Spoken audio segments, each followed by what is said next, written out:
muda wa kufundisha mtoto wako lesoni, huna muda wa Bible stories, huna. Lakini muda wa kupeleka mtoto saluni akasukwe unao. Watu wanajiuliza, kwani watoto wanasukwa hivi? Wewe mwenzangu na ushawahi jiuliza? Au najiuliza peke yangu na huu uzee unanisumbua? Hivi watoto wanasukwa ili nini? Kuna mtu anaweza kunijibu? Mwadventista msabato unasuka mtu ili nini? Apendeze, so what? Akishapendeza, what next? Usichojua, naomba ukafanye sasa hii experiment. Leo fanya. Chukua mtoto umri huo aliyesuka. Chukua mtoto umri huo asiyesuka. Watazame.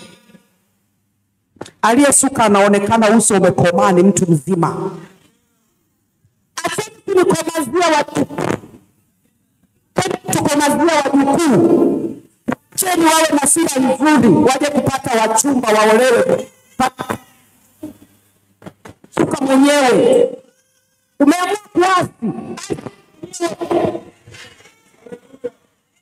Kuasi na watoto wako. Na yeye atakapokuwa mtu mzima ataamua kuasi Biblia au la. Alafu kuna kitu sielewi.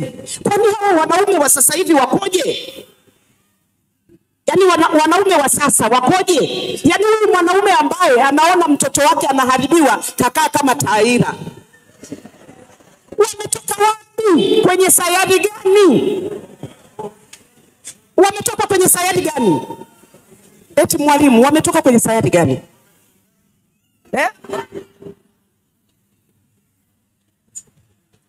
Sikilizeni, mbingu ni hakika, kama ambavyo moto ni hakika.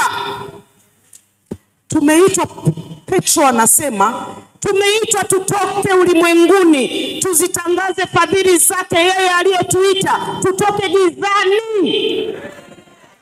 Yotobedi aliokoa mtoto wake. Aliweza kutengeneza mtoto wake akawa mtu mkubwa Misri. Mama yule aliweza. Kwa nini wewe usiweze? Hebu angalia watoto wako. Haya, nenda haraka kawaangalie kuanzia wa kwanza mpaka wa mwisho. Kuna anaenda mbinguni pale?